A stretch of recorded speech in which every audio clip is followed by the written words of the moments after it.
This is the Meaning Business Podcast, your go-to source for business tips, advice, growth, and exit strategies, hosted by Bruce Coudrey and Peter Spinder. Each episode, we bring you real stories, expert insights, and practical advice to help you succeed in today's market. Let's dive in.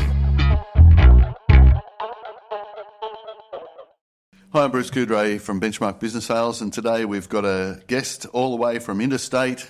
Ridden his motorcycle here. I did. Saw Jerry Seinfeld last night. I did. We'll cover that later. Okay. Well, that's all peripheral because the main reason you're here is to talk to us today, right? I thought it was about Jerry Seinfeld. Oh. And see your sons and, and do all the and things. have dinner. Do all the things. Make us jealous. Make us jealous, Yeah, you did that well. So today we've got Keith Bird with us. It's a real honour for me to have Keith here today. I've known Keith for... Some would say too long. Keith will say too long. 40-something years, Yeah, a long time. Yeah, and considering we're not very old, that's... No, well, that's right. We're only youngsters. We're only like 41 or something, aren't we? So knowing Keith a long time, it's been great to have been a friend of yours, Keith, and to get to know you, or to know you so well over the years. And I thought people would benefit today from hearing just a little bit about the sort of stuff that you've done and what you do and how you see life in the way you run your business and what you do. Yeah. And particularly, I think, for anyone who's in business or looking to get into business, I think they could get a lot out of the sort of things that you've learned and experienced in your life. Yeah. No, well, as I say, I've been doing this for a long time, and I've been selling for a long time, and I've been in the people business, as we call it, for a long, long time, via the automotive industry. And I've seen a lot of salespeople and a lot of customers, and I sort of seem to understand how they work, and I've got my own theories, if you will, on best way to tackle all of those challenges as they present themselves, both the selling quotient and the customer quotient. And the management. Because at least, I know from the time that we worked together and the things that I've seen you have to do after that, you've had some challenges. You've had a lot of things. Some of them are quite obvious. Yeah, yes, that's right. Not the physical or the mental or the emotional challenges, but the business challenges that you've had to deal with, I think. Absolutely. Are things that I wouldn't have wanted to have to deal with. Yeah. So, but before we get to that, why don't we just go back a step and talk about how you got into business or your first employment and when you left school. Yeah, well, when I left school, it was friends of the family, and I was at school one day, and my mum came to school and said, "Oh, you've got a job interview." And I went, "What?" You know what I mean? And I said, "Have a lunch?" She says, "Yeah, lunchtime." And we went and I had this job interview. I got out of a double period of maths, so I was pretty happy. And I went for this job interview, and I got the job, as it turned out. And I left school the next day, and that was the end of that. And you were in year 10? And I was in year 10. Yeah. So I'm sort of self-educated in a lot of ways, in that sense. You know what I mean? So I've never looked back, and I've never applied. That was the only job interview I've ever had. Yes. I've never had a job interview since. But the reason why your mum and dad came and got you from school probably was, it's hard for people to imagine this, but back in the day, it was really hard to get a job. It was really hard to get a job, and it was really hard for parents to raise children and pay the money it costs to raise children, and then they needed me to be self-sufficient. Yeah. You know what I mean? So as soon as I got a job, then they didn't pay for me 1 cent anymore. So that was it. Out of school? I was gone. Into the workforce. And into the workforce. And here we are, 40-something years later. And I think, I'm imagining that, we'll get on to some interesting stuff in a minute, by the way, but I was imagining that as a kid, you probably like cars, you're a typical young boy growing up in the Illawarra. Yep.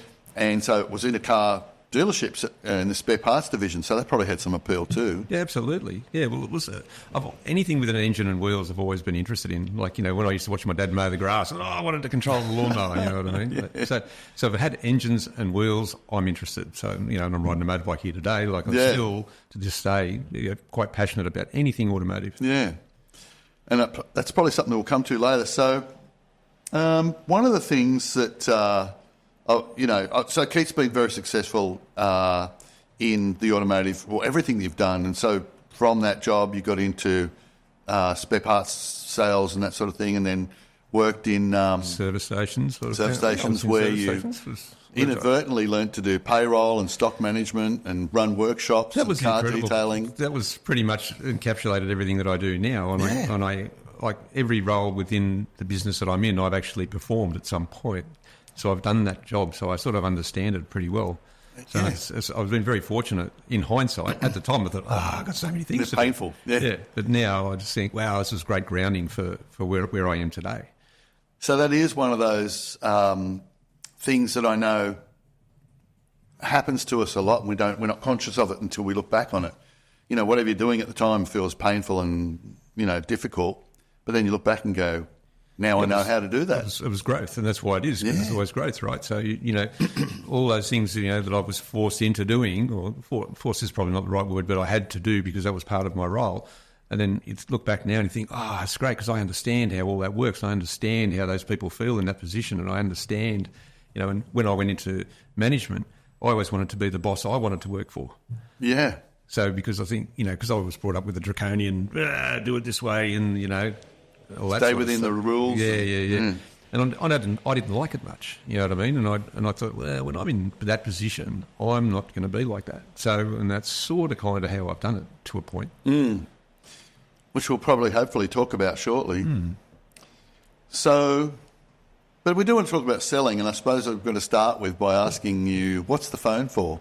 That's my favourite thing that you that's my thing that you really like, isn't it? Oh, there's plenty. There's more than that. But the interesting thing, it's just all about mindset. Like selling is mindset, and I think we've all had people that work for us that, you know, it costs a lot of money to make that phone ring when you've got a business, right? It costs a lot of money, and, you know, it could cost $300 just to make the phone ring. Yep. And then someone will pick the phone up and they'll say, g'day, mate, have you got any blue things there? You know what I mean? Whatever it is that you're selling, whatever your product is. And you go, no, mate, we've got no blue ones. Yeah, no worries, thank you, clunk. $300 down the toilet. Yeah, done. Right?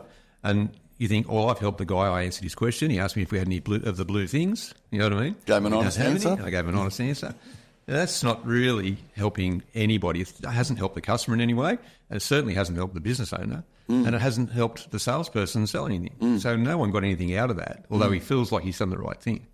Well, and it's not really. I mean, like, you know, my credo is the telephone is not for communicating and not for ringing customers, not for this, not for that. It's for making appointments. So if you think of it in that light, so as soon as the phone rings, think, right, I'm going to have to try and make an appointment with this person. So I need to get them to come in, I need to go and see them, I need to be able to spend time with them and explain to them why they should do business with my company, or show them my wares, or, you know, sit down with them face to face and explain why it is that ours is $10,000 and everybody else's is $8,000, or whatever it is that you're trying to do. The best way to do it is to make an appointment. And you answer the phone differently. So, g'day, mate, have you got any blue things? Say, look, you know, I think I've got some coming in. When's a good time for us to get together and I'll show you what we've got and we can go through the inventory. When did you need it by? I don't need it for a couple of weeks. I reckon we can do something with that. You know what I mean? And then go from there. So it's a little bit easier if you think about it from the beginning. That's your starting mindset. Yes. Yeah, so it's just a mindset thing. Just to make appointments. Yeah. Because you've set records and you've been really successful in the sales area. And I guess everyone's different in how they get to success and how they get results. I guess, what's your thought about that? Does it matter if you follow the same path? Or I think it's like, you know, we talk about sales, but we're really in the people business. Like, that's one common thread. You know, like, you know, I did a thing for you a little while ago and, you know, it's a totally different business, but the fundamentals are the same because we're just dealing with people. So we're in the people business, and you just need to be able to get along with people. You know, if I'm employing someone, they'll always tell me with great pride, I love cars. I think, yeah, but how good are you with people? Because, you know, liking cars or knowing about cars is great, but how are you with people? Can you interact with people? Can you talk to people? And that's important. You know, you really need to be able to get along with people, and you need to understand what perhaps they need and how you can best help them achieve that. Can you learn that? Yeah, I think you can. Once upon a time, I used to think that selling meant taking all of my knowledge about my product or service or whatever and passing it on to you. And that's not. I mean, there's a few different versions of selling. I mean, like the oversimplification of selling is taking your enthusiasm for a product and service and passing it on to the customer. That's a simplified. Right.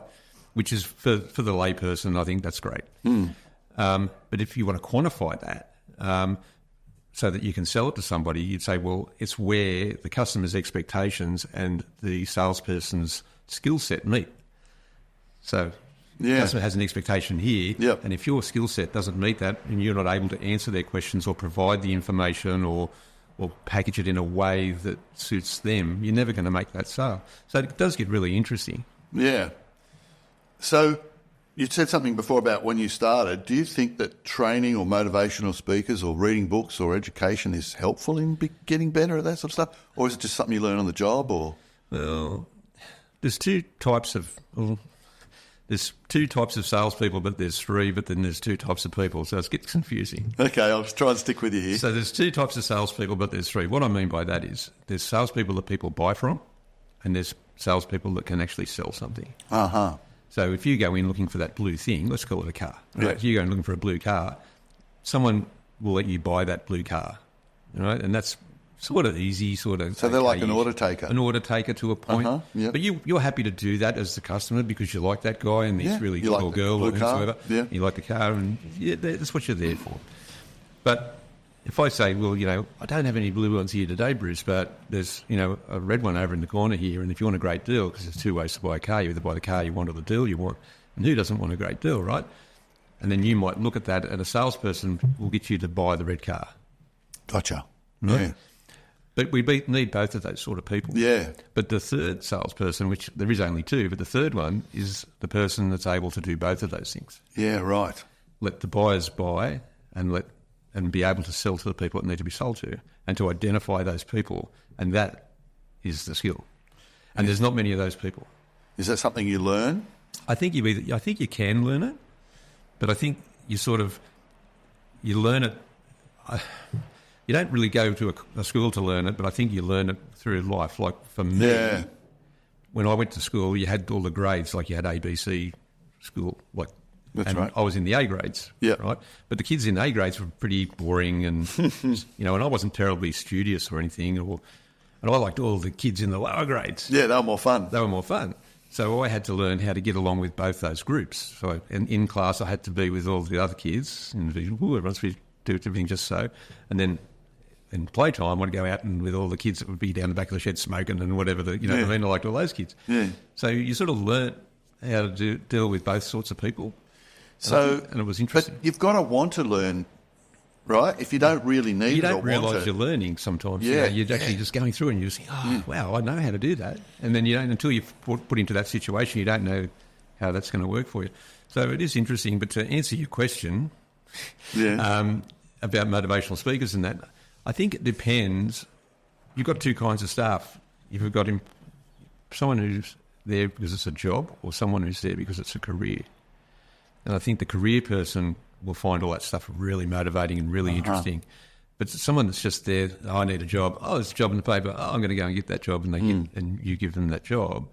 They're not really going to be motivated enough to do those extra things. They're going to do just what it needs to get by, to keep the paycheck rolling in and just to keep ticking over and just pay the bills. Yeah, it's just never going to be great enough for you to go, wow, this guy's incredible, but he's not going to be bad enough for you to go, oh, we got to get rid of this guy. Yeah, yeah. They're just going to just sort of just hover around in the middle there somewhere, like being on MasterChef until the top 10. You know what I mean? Like you just got to disappear into the middle somewhere. Yeah, let the highs and the lows sort themselves out, and then just be there in the end. Stay out of under the radar. Yeah, stay under the radar. There's a lot of staff that are like that. If you do some self-analysis of your team, you'll find, I've got a heap of those people.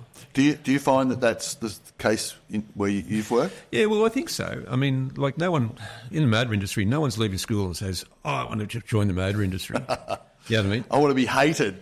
Yeah. And intrinsically, we get people who are getting a job. So you get a job and a career just happens. Like no one's coming in to us with a career. So it's really interesting. You can't really identify those people until you start. Okay, so someone comes in, it's a job, but some must decide it's a career along the way. Yep. I mean, you said to me recently that you're competitive. So either you saw it as a career or you saw it as you didn't want to lose. Well, I was sort of forced into it in a way. Like I ended up, there was a fellow I knew that used to ring me constantly, ask me to come and sell cars for him, and I resisted and resisted and resisted. And then he caught me on a moment of weakness one time, and I said, you know what, I'm going to come and talk to you about it. And I went down there, and to cut a long, boring story short, no sooner had I started there than he left, and I was there by myself, and I had to make a decision. I thought, I'm with all these people I don't know, and my mate's gone now, I don't know what's going on. So I just made a commitment. I said, well, I'm going to do this for 12 months and see what happens. And I turned out to be the top salesperson there within 4 months. Was that competition in your mind? Yeah. And it was just, I thought, wow, everything that I'd done up until that point helped me to achieve this, and I could understand how people think, and I could get along with all kinds of people, and I was able to just, you know what I mean? Make it work. And I didn't realise they were selling skills. You know what I mean? I didn't realise until now you know. Now I know. Yeah. And so I've used those to my advantage. So you didn't know they were selling skills. Now you know they're selling skills. Now you can tell other people about those skills or tactics or things. It's just mindset. Yeah. A lot of it's mindset. Yeah. A lot of it's thinking about. Like, selling's not... It's the end game, but it's a destination for me, and it doesn't matter how you get there. You know, I'm not worried about the process as much as I am about the result, because it's a results business. Yeah, absolutely. Like if you're in sales, like, how are sales, guys? You know, how many? You know, I go home, my wife, I just sell anything today. You know, the boss walks in, I just sell anything today. You know, whatever. You know, the manufacturer comes down and goes, how many have you sold? You know, that is the scoreboard. Same in business, any business. It's all about sales. Because, you know, whatever problem you've got in life, selling something helps solve it, right? Absolutely. The more things that you sell, if your wife wants a new hat, you need to sell some more things. Like if, you know, your boss is on your case, sell some more things. Like selling solves all your problems. If your service department's quiet, sell more cars, and then they'll be filled up. They come back in the service car. What's the train driver story? Well, the train driver, because it's easy to get locked into, as a salesperson, like the minutiae of daily life, that there's administrative stuff to do and there's all kinds of other things to do. But, you know, you are a salesperson, and a lot of people will resist doing sales-oriented things because they don't want to sound like a salesperson. And I'll say to them, you sure did pick an unusual occupation if you don't want to sound like a salesman because you're in the sales industry. But the train driver thing just sort of helps. If you were a train driver and you went to work every day and they didn't let you drive a train, how long do you think you could still call yourself a train driver for? And I think you can apply that to sales. Like, did you actually do anything sales related today? Did you have a face-to-face with a customer? Did you make an appointment? Did you go and see someone? Did you go and look at all the stock that you have on hand so you can talk with some knowledge about it? Did you do anything sales related today? And particularly make a sale. And a lot of people will put off all of that stuff. Right. Because, I did all these things, boss, you know what I mean? Yeah. That's great. Did you sell it? I didn't have time. I had all this other stuff to do. Yeah. You know what I mean? So you've really got to make time to be the train driver and make sure you drive a train every day. And it's a simple thing to remember. If you're not driving trains, you're not a train driver. You're not a train driver. You know what I mean? So, and if you're not selling things or being actively involved in the processes of selling something, or, you know, whether it be keeping that sale together till it closes, till it finalises, or whether it be whatever, preparing for the next sale, whatever, if you're not doing anything like that, you're not driving the train, are you? Exactly. So I think one of the key things is, you just said, is that if you're not making sales, that's all that matters. That's what, as you said, you get home, people at home say, how many sales did you make? The boss says, how many sales did you make? Yep. The suppliers say, how many sales are you making, you know? Yep. It's all about sales. Matters. And sales is everything. Like, you know, what is sales? Sales is everything. Yeah. Yeah. But, you know, we try to complicate it and we try to make it difficult, and we try... Yeah. You know, processes are quite... You know, there's a lot of rules in place now that never used to be in place for every organisation. So many businesses we talk to think that marketing is the answer. No. But that's not the answer. It's a part of the solution. No. The real solution is getting those people that come in via marketing to buy. Yeah, well, that's right. I mean, marketing, what is marketing? I mean, marketing is... Yeah, my belief about marketing is you've got to fish where the fish are, and a lot of people will say, I'm just going to put an ad on the telly. You know what I mean? But, you know, identifying who the fish are, which is your customers, where are they, and, you know, how can you best reach those people? Sure, it's a scattergun approach with the television, and it makes Massively. you feel better. Yeah. And the media will tell you that you're missing out. You know, it's the old FOMO thing. Yes. You know, if I saw lots of my competitors' ads on the telly. Yeah. But you know yourself, put an ad in the telly, you don't get like 100 people ring the next day. I saw your ad in the telly last night. I need to do a thing. It doesn't work like that. And as soon as that ad's aired, it's gone. Yeah. Money's gone. I mean, people have just got to do... I mean, what I do is I tell people, because salespeople don't like to hear the word prospecting, because it's like, no... Sounds like hard work. Sounds like I've got to do a thing. Yeah. No. But the prospecting is really telling people who you are, what you do, and where you are. Yeah, right. And make sure you do that. because, I do that wherever I go, tell people who I am, where I'm from and what I do. And invariably, that leads to sales, and you'll never know where that will lead. It's quite incredible how much that'll do. And like if you join a golf club or if you join any sort of group, you know what I mean? It's all about people. And then, we'll get a great deal on blah, blah, blah. We need to sort to this guy. Because when you meet people in whatever situation it is, a funeral, a wedding, at a party, socially on a cruise, what do you do? Yeah. It identifies who you are. I can use it to my advantage too, because if I don't want to talk to someone, I just tell them what I do, and they leave me pretty. They're walking away. They just go, I'm going to get away from this guy. See the car industry, get rid of this guy. So you can use it to your advantage. So you've. Do you have any idea how many cars you've sold over the years? By the way, thousands. Any idea how many thousands?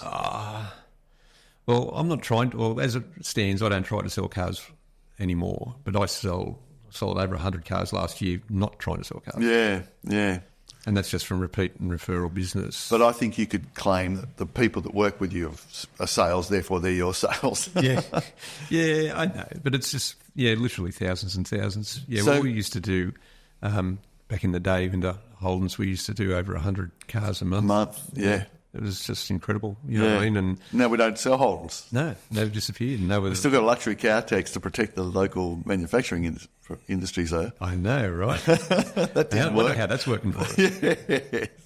So, but you've had a lot of people work with you and for you, and people I know that have worked with you have loved working with you. There's probably the odd one that I don't know that hasn't, but many people that love working with you. So you must have something that enables you to motivate people. Do you motivate people? How do you motivate people? Is there a trick to it? That's a really hard... I reckon that's the hardest question out of all the questions that you can ask me, because it's so different for different people. I say to people all the time, I'll say, buying a car is like going to the movies, and they'll look at me and think, what are you talking about? What I mean by that is, there's 4 of us in the room here now. We could all go to the same movie right now and walk out see exactly the same thing and come out with a completely different point of view. Yeah. And that happens all the time, and it's the same with cars. You read a blog and say, Joshua Dowling said blah blah blah blah blah. You think, no, really, steering sensitive. Yeah. Oh, the butcher told me that his car broke down and I shouldn't buy one of those. And they'd listen to anyone but me, because who'd want to talk to me, right? Well, would I possibly know? Yeah. But people have got to make their own decision, and motivation is like that too. I think I was just telling you the story before about a colleague of mine that used to hate wearing a tie to work every day. And his motivation was, when he put his tie on, he said, someone's going to have to pay for this today. So somebody's, I'm going to wear a tie, someone's going to pay for that. And that was his motivation. Other people have a lot of bills to pay, they'll use that money as a motivator. Yep. So you've got to try to identify your staff and what works for them, and probably tailor it, as opposed to just saying, right, everybody, we're going to do this one thing. So it's not one size fits all. No, it can't be. It's impossible. No. It's impossible. Different things for different people. Do you still wear ties, by the way? No. Okay. So that motivation's gone. No. With part of the world that I'm in now, like, the only people who wear ties are called the defendant. Yes, not the prosecutor. Yeah. So we're just talking about motivation, though, but Wayne Bennett says he was asked how he motivates his players. And his answer, have you heard this one? No. Because I know you've heard Wayne Bennett speak, and he is an impressive speaker. Apparently he says, mate, if I have to motivate him, I don't want him. Yeah. Well, he's like that. And I get that. But I think the oversimplification of motivation for me is feedback on results. So if I give my team feedback on their result, so I'll say, Fred did 10 and Harry did 7 and Sally did 6, and you know what I mean? Yep. If and Jerry did 3, and Jerry needs to lift his game. Jerry's thinking, geez, I need to get to be to 10. Well, the other guys and da. So if you give them feedback on the results, that usually is a motivator for most people, because nobody wants to be at the bottom of the pile. All right. What about encouragement? Yeah, you can encourage people and help them and assist them, and you need to work closely with them to do that. So I need to be able to monitor what they're saying, what they're doing. And I say, pull them aside and say, hey, I think you should try. I noticed that you said or did this. Yeah. I think you should try that. Because, it's the old adage is don't blame them, train them. You know what I mean? And some people stand at the top of the stairs and go, "You people are terrible. Lift your game." Right? Exactly. That's training to critical. Yeah, right. Yeah. That's the training session over. And I just think, well, it may be true, but it's not helpful. Yeah. No, it's actually destructive quite often. It's quite destructive. And you say, "Look, Bruce, I noticed that you do this. Maybe you should try that. Harry, I think, I saw you do this. Maybe you should try that." So it's a full-time job, really, trying to keep everybody doing the same thing. But you need them to be themselves within that. Yeah. This is something we've spoken about before, that you can't just make everyone be a robot and all do the same thing. They have to find your own way to the destination. Well, you can do it, but it becomes disingenuous and people feel like they've been processed. Yeah. Like, we've all been to a business or a place like McDonald's, for instance. Do you want fries with that? You've been just processed. A number. You've just been processed. Yes. Stamp you on the donk, donk, and away you go. And people can pick up on that pretty quickly. So if I find a good salesperson in any area, it could be someone selling. There's this lady in Robina Town Centre. She sells, makeup and skin cream for women. Right? She is the best salesperson. I love having a great salesperson serve me. There's people that sell suits or. Yeah. When you find a good salesperson, you stick with it. Yeah. And that's it. And this is the whole thing, right? Yeah. This is where I get my repeat and referral business from. Yeah. But, a good salesperson shouldn't be telling people stuff. They should be asking questions. Uh-huh. Because information is power. Knowledge is power. You need to know, who, what, why, when, where, how. How it's going to get them what they want. You might be talking to the end user, but you may not be talking to the decision maker. And how do I know that? Well, I've got to ask. Yeah. Because they're not going to offer up that information necessarily. But asking the question is one half. The other part to that is listening to the answer. Listening to the answer. Otherwise it's being processed. And knowing what to do with that information. Yeah. So that's what I said, the sales made when a customer's expectation and a salesperson's skill set meet. If their skill set's not sufficient to answer that question or to whatever, then it's not going to happen. So part of good selling, it seems to me, is asking the question, finding out what they're really wanting, needing, or what the motivation is, and then maybe either specifically satisfying it by taking the order, or if you can't do exactly that, saying, well, "What about this?" Yeah, well, that's the right. Red car. That's right. You need to have options. It's so much easier for me. Instead of saying, "Do you want to buy this? Yes or no?" I'd rather say, "Which one do you prefer?" And give someone a choice. That's a question. It's a question. And it's less imposing than, "Do you want to buy this?" Yeah. Right? That's a hard question for people to answer. Yeah. And you get the or even worse, you should buy the blue one because blah blah blah blah blah. All these statistics. Yeah. People don't like to be told what they should do. No, particularly nowadays. Yeah. Go to a coffee shop. There's clearly just says cappuccino on there, but someone say, "Oh, I can have half-strength almond with a chai and this and that." And a variation. I think it's not on the menu, mate. You can't have it. No one says that anymore. They just listen to whatever. "Oh, we can do that." Really? By the way, I think they're coming to get you. I think so. The jig is up. Got to go. Get on that motorbike. But I've got a couple of more things I want to talk to you before they take you away. Yep. You once said, I don't know if you remember this, but this is many, many years ago. How do you deal with the situation when key staff leave? Key staff, yeah. It's it's interesting. It's not as bad as you think.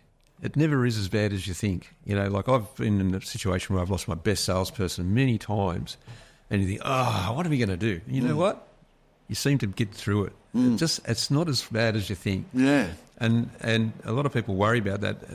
The biggest problem that we have with that is the reaction. Normal reaction is to hiring crisis. What I mean by that is someone leaves, or all of a sudden you think, "I got nobody, quick! There's someone's passed the mirror test," which is like they're breathing. Right? So you got a living, breathing soul, and you put them in a position, and and you put them in there. That's the worst thing you can do. Yeah. You know what I mean? But you're panicking. You think, "I lost my best salesperson." Yeah. You know what I mean? Yeah. You know what I mean? So you said to me once, about the bucket of water, yep. Ron Wood. Yep, the old hand in the bucket of water. Because there's you a lot left his company, Yeah. and it was devastating for them to come and work with us. And he said it was like when you pull a hand out of a bucket of water. There's a lot of ripples, but it dies down pretty quickly. Yeah, and as soon as you get back, and that's exactly what happens. And so every time I've had that happen to me when Jay left, who's in the room here, and other people have left, you think, okay, it's just like the hand out of the bucket of water. It is. It'll soon get back to normal. It always settles down, and it always don't goes panic. Back. Don't panic. Don't do anything. A pulse. Yeah. Don't do that. Just take a moment, collect your thoughts, and then take a measured approach. It's much better. Yeah, much better. Because the best time to sack someone is before you employ them. So, if you employ the wrong person, it's hard to get rid of that person sometimes with the world the way it is. You know what I mean? So you've got to employ the right person from the get-go. So you've got to sack the wrong person before you employ them. So talking about employing people, you employ the guys that you work with you, I guess? Yep. Do you have any kind of, apart from liking cars, which is one, but do you have any sort of, and you may not want to share all this, but do you have any sort of criteria that you... no-goes or must-dos or... Yeah, I think I just look for people that are prepared to do the work. I just think, you know what I mean? You can sort of tell if you ask people the right question. I can't explain it. I get a feel for it. Okay, yeah. It's sort of one of those non-quantifiable things. Is there any particular question you ask people that... No, not really. I think it's different things for different people, you know what I mean? And I look for attitude more than aptitude. Mm-hmm.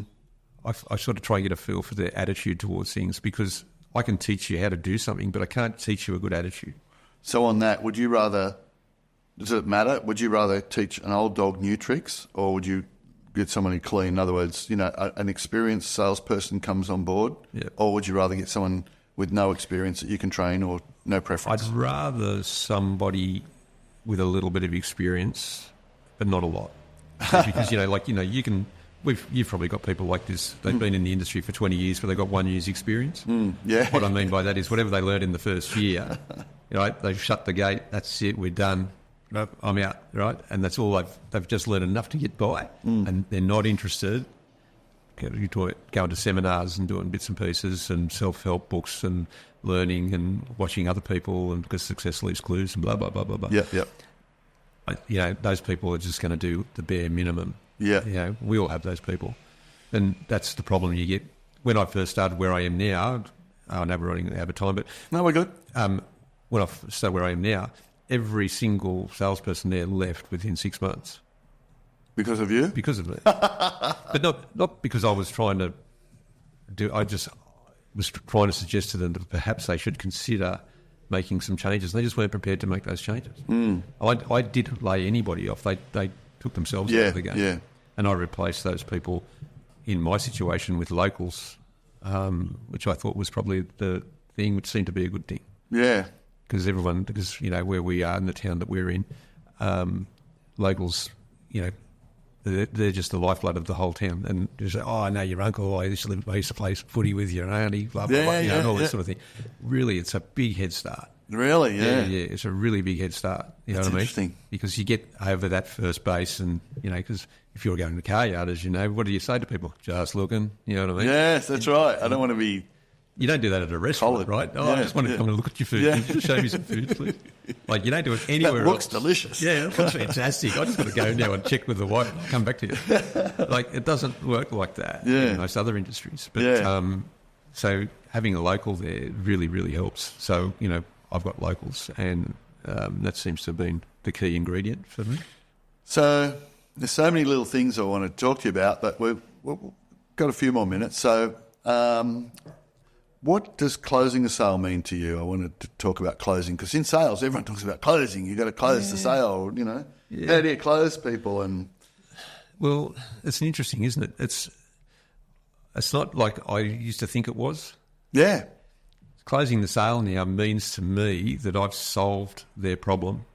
So I'm here to solve their problem, whether it be a transportation problem or whatever it is, whether it be the financial arrangements they need to change around or they need to... So they've come here to me with a problem and I need to solve the problem. So it's not closing the sale now. I think, well, what problem am I trying to solve? Yeah, right. So I look at it like that now. But you must have a line that you use, like if you've been talking to me for an hour about this car and... you've told me the price and the deal and all that sort of stuff. There must be some line you go, let's do the paperwork. Or... Yeah, that's exactly right. That's exactly right. That's exactly right. I might say, look, I might just ask them for their driver's license. I might ask them whose name I might want to go into. But it's different every time. No, of course, yeah. But you do have a moving on kind of... Yeah. I've got to get to a point where you've got to do something. You know what I Like you can ask a question and then just stay silent until the answer comes. Yeah, That's right. very powerful too. Just, So don't fill the void with noise. Yes, let the silence be the pressure. Yes, not the question. Not the question. Make the silence be. Yeah. What do they say? First to speak loses. That's exactly right, and it does work. I mean, but I don't feel like I have to do that so much anymore. Okay.